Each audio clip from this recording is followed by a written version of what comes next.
Welcome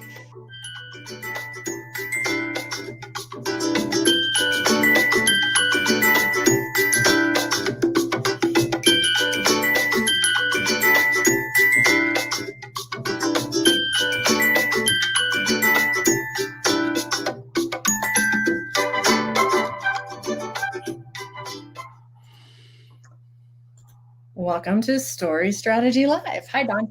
Hi, we are back. I know. Can you believe we are on episode 54? That's amazing. I'm calling this season 2. Yes, definitely. we definitely had our summer hiatus that lasted until November. It was a long summer. Okay. It was a long summer. But look, we both have brand new backgrounds. Yes. New wall color. Yes. It's a new and improved story strategy. Yay. Well, so today we're going to be talking about finding your readers or finding your audience. Different ways to do that, how to know if you have found your readers, how to make sure that the people you think you're writing for are the people that you're actually writing for, all that good stuff. Yes.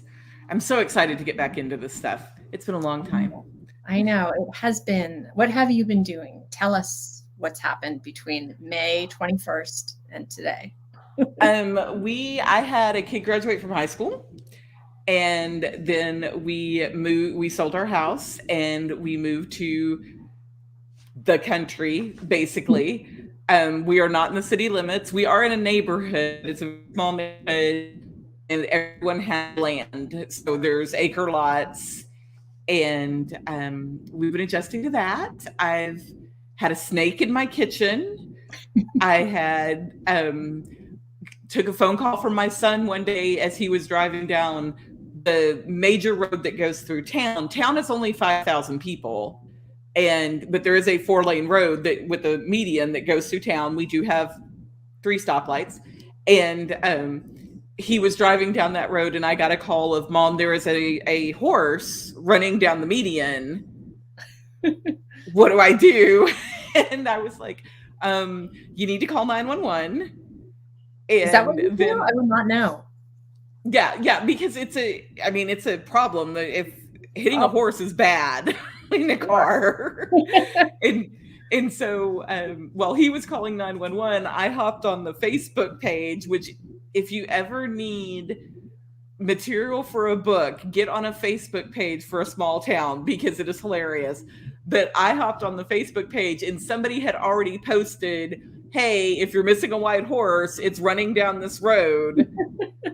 And somebody had already replied with, kids left the gate open, we're on our way. Oh my God. So this is where I live now. I feel like you just moved to where I used to live in Maryland, except it was less horses. Yes. Well, there was a lot of Amish carriages about, but people didn't usually have that they were in the way. I have horses directly across the street. Like, I can look out this window right here and there's horses right there. And a lot of the Facebook pages, hey, does anybody know this chicken?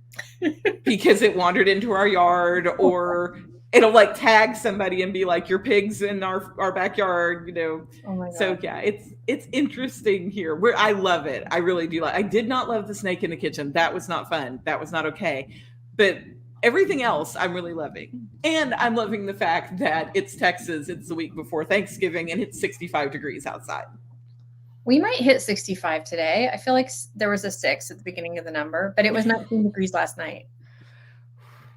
Yeah. So, and you're all moved. We are moved. We are finally out of the rental house that was in like the neighborhood where the neighbors were like here and here.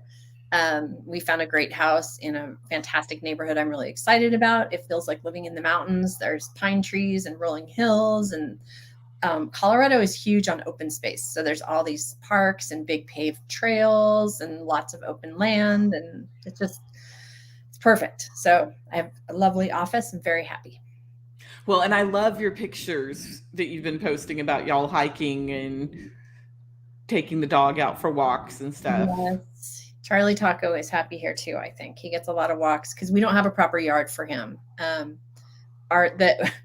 everything about the house will be great. But I think one of the reasons we were able to get it was that there's a lot about the house that isn't great right off the bat, especially for a family. Like our yard is actually really big, but it's not fenced and it's 100% covered with rocks, except for the Oh, front yard. okay. Yeah, there's a lot of xeriscaping here in Colorado, attention to sort of water and being responsible. And so we have a grass front yard and landscaping, but in the back, not much landscaping and just a lot of rocks. So we're slowly going to, start moving the rocks and putting in some different stuff. But there's a huge back deck though that I do like. But That's nice.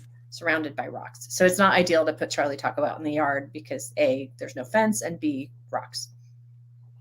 Yeah, Penny is adjusting. She was very much a city dog. She is not on board with all these random sounds and creatures. Frogs absolutely fascinate her. Like we have a lot of frogs in our backyard, and she like watches them hop and like bounces her head with them. Like, can I eat you? I don't think I can eat you. So, and look, Kate is here with us. Hi, Kate. She says, welcome back. Thank you. We're happy to be back. Well, so that's sort of our update. I had, we're not supposed to tell a funny story, but I'm going to tell one anyway, because I took the boys out of school yesterday and we played hooky and went skiing because the mountains are open now. And it was a fantastic day. We knew we were only going to ski a little bit and then come back down. We just wanted to kind of test out our gear and make sure we were set up. And we got stuck on a ski lift at the highest possible point for like a half hour. And I saw that on Facebook and like my heart hurt for you. I was like, oh my God, I would die. It was terrifying because we didn't know why we were stopped. The gondola next to us was also stopped. And my little one, who's 12 now, he can handle just about anything. Like he's an old soul, very practical. This guy, Turbo, losing his mind. Mm-hmm. Like we're 150 feet in the air and like exposed to the elements. It was freaking terrifying. And I was doing my best to be calm because I knew I'm in charge of these two people and I need to keep them calm. He's over there cursing up a storm to start with. Then he's yelling. Then he starts hysterically sobbing and like kicking his legs, and the whole chair is like, you have to stop. You are making, like, I was this close to a panic attack myself, and I'm like, if I pass out up here, everything's off. No Christmas. You are on your own. You will be raised by wolves from now on. The little guy is like, "You okay, Mom?" And I was like, "Yeah, I'm okay. How are you?" And he's like, "I'm fine." I'm like, how are you fine? But it ended. It was the most relieved I've ever felt when the thing finally started moving again. And we went and had a nice lunch and calmed down. And it turned out some poor person had a heart attack on the lift, and they had to get that person to the top of the mountain and then open up the top of the mountain, clear all the people. So they had to stop more people from arriving, bring in a life flight and get that person. Oh, wow. Out. Yeah. So I saw the helicopter coming in. I was like, is that coming here? Harrowing. Anyway, so should we talk about finding your readers? Yes, I think we absolutely should transition from your near-death experience to how to find your perfect reader. First world near-death experience, right? Like really, it's still a near-death experience. I would have totally been with Turbo. We would have completely freaked out together. Let me back up. I don't get on ski lifts, so I would not have had that problem to begin with. But if I was forced at gunpoint at the threat of my children's lives and made to get on a ski lift and it stopped and I was stuck there like that, yes, I would have totally been with your older kid. Let's just have a complete breakdown now and it's fine. I did question all my life choices and was like, why do I feel the need to ski? This is ridiculous. I got on here voluntarily. That was the stupidest thing I've ever done. Like, oh my God, I'm risking my children's lives. It was bad. But. So let's talk about your finding your ideal reader. You need to know your audience. So let's talk about how do you do that? Why do you need to know them, Dawn? Well, because it's important to your story to know who you're writing for. It is. No matter what you're writing. When I was a freelance writer, I used to write for travel magazines and I wrote for some medical journals and stuff. The thing I would always ask when I got the assignment was, well, who's your reader? Do you have a demographic profile? Like who's going to be reading this? Because if it's 12-year-old boys, they want something totally different than PhD Mm-hmm. Psychologists or psychiatrists or whatever. So everything from the tone of your language to the voice that you use to the word choice to the cadence, it's all going to be affected by who is your reader. Well, and I think it's important to point out we're talking about more than just age groups. Yes. Like, I think sometimes when people look at their demographic, I think they think in terms of, okay, so my reader is somebody between 25 and 47, and it's more important to have something more specific. Very specific. So, do you remember when we talked to Melanie Harlow? She said, I think she said it with us, I write for one woman, and I have named her Kathy. I don't know if that's what she actually said, but I think so. That sounds very familiar. She's like, she lives in the Midwest. She is 37 years old, and I'm making this up. She said something very similar to this, not these exact words, but she has 2 kids. She has some college. I think she works part-time. She's married, and she named like things that Kathy likes to do and that kind of stuff. Because when she writes, she literally is writing for Kathy. Why does she do that? Well, because that's going to direct your story. And I think when I used to be a language teacher, and in language, you talk about code switching. And code switching is the difference between the way I talk to you and the way I would talk to my, neighbor who I know is very religious and very pearl clutching. And so I would adjust your language. And we do it naturally all the time. Right. When I was teaching high school, the way the high school kids talk to each other was completely different than how they talk to me most of the time. And it has to do with levels of respect, and it has to do with life interactions and the relationship and all that kind of thing. So when you take that and you put it into finding your ideal reader, that's going to influence your word choice in your books. That's going to influence what kind of level of heat you have in your book if you're writing any kind of romance. If you're writing a thriller or a suspense or anything where there's violence, that's going to influence how much do you show of that on the page. So it really influences every aspect of your story. Right. So for Melanie, she knows that reader is looking for some sex on the page, that they want a happy ending, that this is an escape for them. I guess the question that we need to answer today is, how does she know all of that? How did she figure that out? So magic, of course. Not through magic. We actually do have some tactics, some recommendations for how to figure that out. And I think it's really hard if you're just starting out. But the one thing that you can do, if this is, you're approaching your very first book, you haven't even maybe started writing it yet, or you're just getting going, is to figure out who you think it is, and then look at who you think you write like, and try to figure out who reads their books. And I know that's not super tactical, but I do have some tactical advice coming. Okay, so tell us some of your tactical advice. All right. Well, so if you're just beginning, you are shooting in the dark just a little bit. So the best thing you can do if you're starting from zero is to look at your author comps and go visit their Facebook groups. Read the interactions, try to figure out who they're talking to and who is talking to each other in those reader groups, because that will give you a good hint about who their readers are. And if you think you write like Alessandra Torre and you're seeing what's going on in her reader group and what they're talking about, then you kind of could, extrapolate as if it was your own future reader group and write for those people. So once you get going a little bit, what I do as Delancey is I have a newsletter that goes out every week, and every month I have a book money giveaway.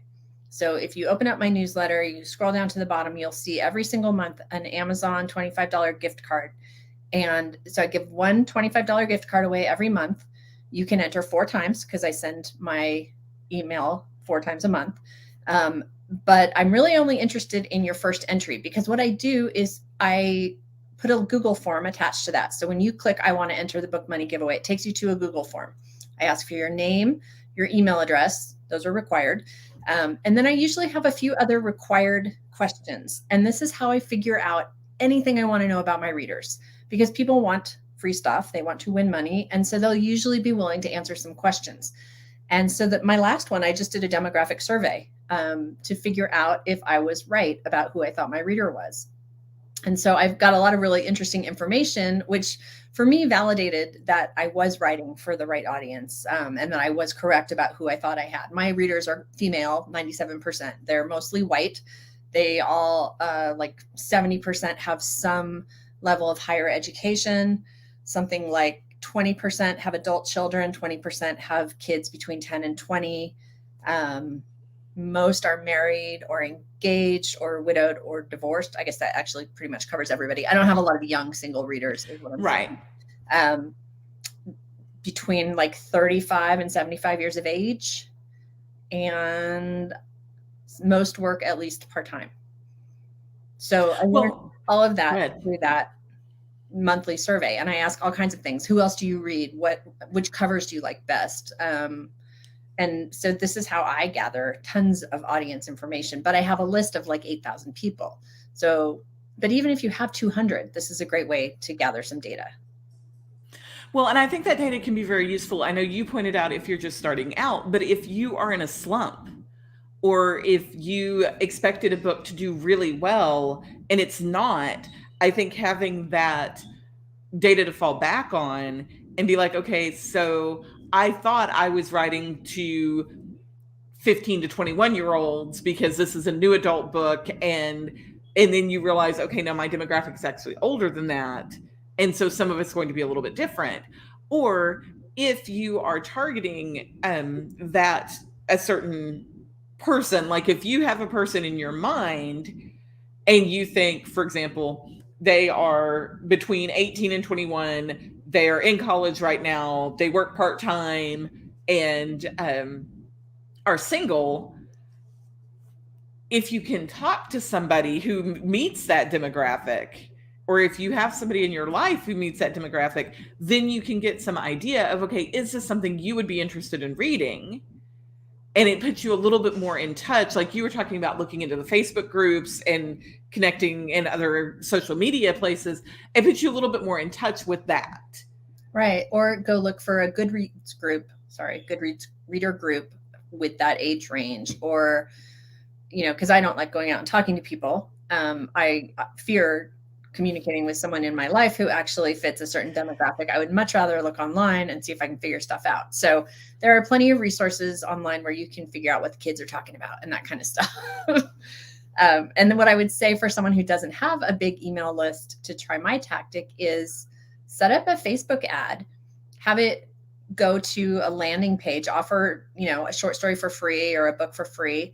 And in order to get that book, they have to answer some questions. Although this is going to be a much less targeted way of figuring out, because lots of people might fill out your form who aren't going to actually be your readers. But you will know that at least your ad attracted a certain demographic, and you'll get some basic information from that.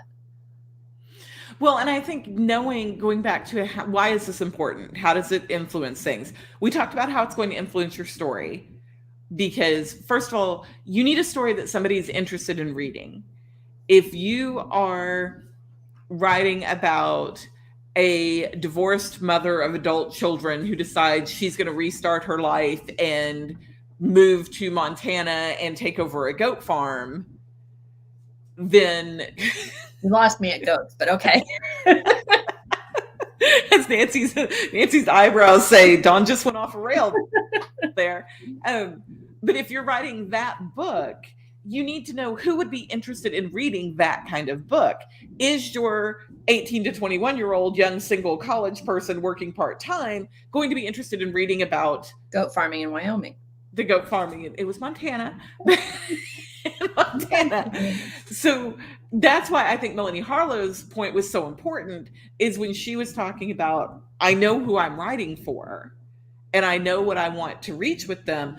You can also take that into the emotional side of things, of if you are digging back into your character's wound, which we've talked about in our other episodes. If you're digging back into that wound, are you writing for somebody who was abandoned by their parents? Or are you writing for, and these are questions you can't really ask in a demographic study of, hey, could you please tell me everything bad that ever happened to you? But are you writing for somebody who has been cheated on? Are you writing for somebody who had some kind of humiliation in their life and that's formed who they are? Because that also feeds into, we all know that I'm the thoughts and emotions person. That also feeds into how do they feel about that moment. And if we're talking about creating a reader experience and talking about drawing them into your story emotionally, that also can help you. Right. Well, and then to extrapolate even further, and this is a little chicken and egg, if you think about what I said a minute ago about Facebook ads, because you have to enter demographic information to target a Facebook ad. But if you have a method for establishing who your demographic is and you are going to advertise your books, you've basically done your homework. You've got your target demographic to set up your ads if you have a way of figuring out who your audience is. So it helps you in both ways. So then the question becomes, with marketing and all of that kind of thing, then the question becomes, how do you know when you've pictured the right person? Like you said, all your information confirmed for you, you had the right reader. So if I don't have an 8,000 person newsletter list, what are some other ways that I can confirm for myself, yes, I have picked the right person for this story? Well, I mean, kind of a meta way of figuring it out is what kind of reviews are you getting? If you've targeted correctly, if your blurb and your cover speak to that audience, and those are the people who are buying your book, you should be getting good reviews, hopefully, because those are the people that you wrote the book for. A good way to look at that is if you've ever done like the Amazon free days, or if you've ever had a BookBub deal where your book is free for a while, you will get 1 million readers who are not your reader. I mean, they target as best they can. Amazon targets, and definitely BookBub does, but you'll get a whole lot more takers than you will from your usual product page. And you'll see that you will also get some really crap reviews because suddenly a whole bunch of people went and read your book who were not intended to read your book. And that helps and hurts you. I think mostly helps, but that's why targeting is important. And that's why reviews can show you that you're doing it right. Well, and I think that's important in the Goodreads reviews and the Amazon reviews to look for phrases like, oh, I loved this character, or, oh, I could totally feel for them in this moment, or I want to be best friends with her, or I can relate to this. Things, or emotional statements that this book resonated with this person on a personal level. And anything that recommends that praises the authenticity. Yes. Like the way they portrayed somebody working at Starbucks and trying to break into acting felt so authentic. I work with words. So I think anything like that shows you, okay, yes, I'm on the right track. This is the person I'm looking for. Yes. So I guess your next question here, Dawn writes us notes, is when do you need to adjust your definition?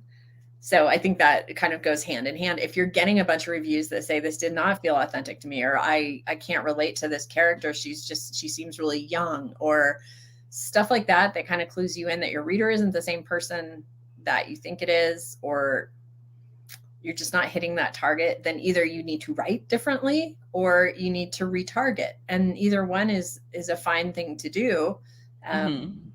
Neither one, is impossible. You just kind of have to rejigger a bit. Well, and I think using that as a diagnostic tool, again, like we were talking about, obviously knowing when you need to adjust your definition. If you're just starting out, that's when and we're going to talk about in a future show about beta readers and critique groups, that's when you target who you are letting read it in advance. So if you are, for example, if you are targeting somebody who is like Melanie's ideal reader of 35 to 45 and a mom with, older kids, then maybe having your little sister who's a senior in high school and her friends read it is not your best group, because those aren't your people. Right. This all comes from Marketing 101. This is your ideal customer profile, your ICP. You're looking for a persona that you can target. This is what companies and businesses do on the other side when they're trying to hit a target demographic with a product and your book is your product. So all of your advertising, all of your marketing, all of your packaging should speak to the person you're trying to meet. And one of the ways that big companies test that is by doing focus groups, which are basically bringing in a bunch of the people they think they're trying to hit and seeing how they react. And so we'll get more into that later, right, for episode. But having the input of the person that you think you're trying to reach is important. Well, and I wanted to point out too, when you were talking about Facebook groups, we think of Facebook, or I think of Facebook, because that was the first social media I was on. When we're old. But yeah, the lower you get in your age target group, they're not going to be on Facebook, because Facebook is a bunch of moms at this point. Although Facebook is extremely active for reader groups. Yes, it is very active for reader groups. I guess I'll caveat that for my reader groups, for romance. Right. Maybe not for YA, maybe not for fantasy. I don't know. Well, that's where you get into having to know that there's others out there, because there's booktubers who do the reviews on YouTube, and you go in and you look at those comments. And then there's Bookstagram, which is the Instagram tag of people doing reviews there. And now there's a whole book side of TikTok. For that book talk. Yes. Yep. And so I think you need to cast a wide net kind of on things.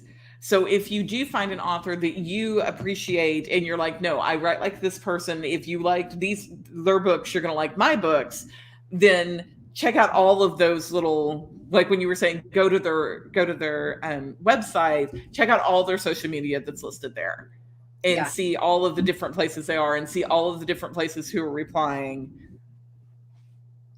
Yes. Although if you're looking at me, don't go to my book talk yet. We're still working on it. I don't have a book talk, so you're a step ahead of me. My kids are like, Mom, it's not book talk. Why do you keep calling it that? I'm like, oh, you don't even know. Yeah, you have no idea. Of TikTok. They're like, are you going to start dancing? I'm like, it's not like that. But we totally want to see that if she does, right? I did. I have stupid videos on there because I didn't know what I was doing, but I'm taking a class.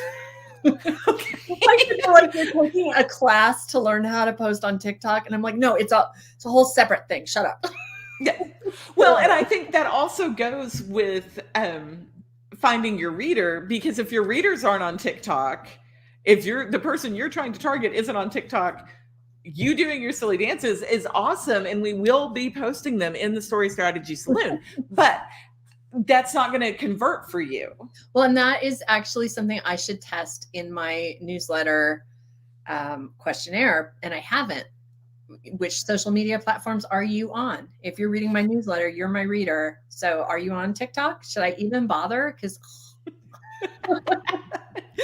we all feel so. I do have to say, my sister-in-law is a librarian, and she sends me TikToks with book reviews or book things and that kind of stuff all the time. And so it's kind of a cult thing right now, at least in our age group. Like, it's definitely for younger people, TikTok is dominant. Yes. But for people our age, book talk is like this little cult thing that some people are really into. Some people don't know about. Some people are just figuring out, like me. And so I think there's a fear of missing out as an author, like, ooh, a hot new marketing trend that I can be the first one on is what a lot of people are thinking right now. And then two, are my readers there? Do they expect to see me there? Do they want me to be there? So those are all, right. I think then you have to weigh out too, like, how much time do I have? Yes, that's a whole other episode. But I do think if you, and of course this is, I am not a marketing person. My thing is story. But I do think if you are targeting younger groups, if you are writing YA, definitely they're on TikTok. And they think Facebook is for old people. I mean, this is totally a different conversation, but because my kids who are younger, like my son is 14, although he doesn't read a ton. My 12-year-old reads a ton, but he's not allowed on TikTok. So I guess it's not a good question, but I was going to say, do those kids even know that, like, there's book reviews and stuff on TikTok? That's not what they're searching for. It would be me looking for book reviews on TikTok. I think the ones who are readers do, though. Maybe. Yeah. I think if you're that age and you are into reading, especially if you're into reading any kind of series or any kind of things that happen within a certain world, Yeah. I think they definitely. I don't know. We're definitely outside of our. Yes. Yes. But our point is you need to know who you're writing for. And where they you adjust to them because you want them to buy your book. Yes. So I mean, there's not a whole lot more to say about that. I did just want to give some tips for people, to locate their audience if they're not sure how to figure out how to find them. So hopefully we did that. Well, and it's our first show back. We may be a little rusty. That's okay. Yeah. But with that in mind, we can talk a little bit about some of our previous shows and what's going on with them. They were published as podcasts. They are on YouTube. If you're watching on YouTube, please subscribe, hit that like button. And they are being repackaged and pushed out to all of the podcast distributors. So not all of the shows, but the most popular ones. So you'll be able to find some of our older shows as podcasts. I'm going to try to focus on repackaging the ones that are really heavy on craft, story strategy stuff, so that if you want to revisit characterization or tension or whatever, you can find those easily. And going forward, all of our shows will be produced as podcasts and pushed out to all of the platforms. So subscribe at your favorite platform, please. And if you want to leave a review, that would also be really awesome. And most times you don't even have to use words in your review. You can just click the little stars, and we're happy with stars. I didn't even know that. Very good. And then sometimes, so we're going to do one live story strategy a month, and one. These are our plans for how we're going to get through December, because we wanted to come back. We missed y'all so much, but we're coming back in the middle of the holidays. So this is how we're going to get through December, and then we've got plans for next year too. So for December, one live, one recorded. So you'll get 2 new story strategy episodes. And then we'll also post some of our favorites from last year, so you can rewatch if you're really missing us. Yes. And so that's kind of going to be our pattern going forward, is that we plan to do 1 live a month because we like doing the live. We like having the interaction. We know we had to go a little bit earlier than normal today, so some of our normal people who would be here for us for the live, they couldn't make it. So we want to do 1 live, and then we will have 1 recorded, and then we will be bringing in previous episodes to remind y'all that those exist. And then we have some fun stuff planned for next year. We're not ready to talk about that quite yet, but it's going to be exciting. It's going to be a lot of fun. Interactive. Good stuff. Yes. And is that so? Well, okay. So for December, we're only doing 1 live show. Right. Yes. We're doing 1 live show. It will be, we just put it in there, December 16th. Yes, Thursday. It will be Thursday, December 16th. And on that show, we're going to be talking about submitting your work. Where do you submit? What's a good place to, what's worth your while? What's probably not worth your while? So we're going to talk about that a little bit. And then we will talk a little bit more, hopefully at that point, about our plans for the new year, because we'll do the 1 live show in December, and then it'll be holidays and all that kind of craziness. And then we will be back in January. But we promise this is not going to be a 5-month summer long. I hate it. See you again in February. No. Yes. Yes. So, and we just want to remind everybody that we do have the Story Strategy Saloon on Facebook. So join that group. The activity in there has been kind of slow because we were so crazy with both of us moving, but that's going to pick back up. And the Instagram will pick back up, and the Facebook page. And then evidently Nancy's going to be on Book Talk. So we will totally bring that in at some point. Good. That sounds great. Let's do that. There was no sarcasm in that tone at all. Yes, we will not be seeing my book talk. You'll have to find that on your own. And it's not me, it's Delancey Stewart. So separation.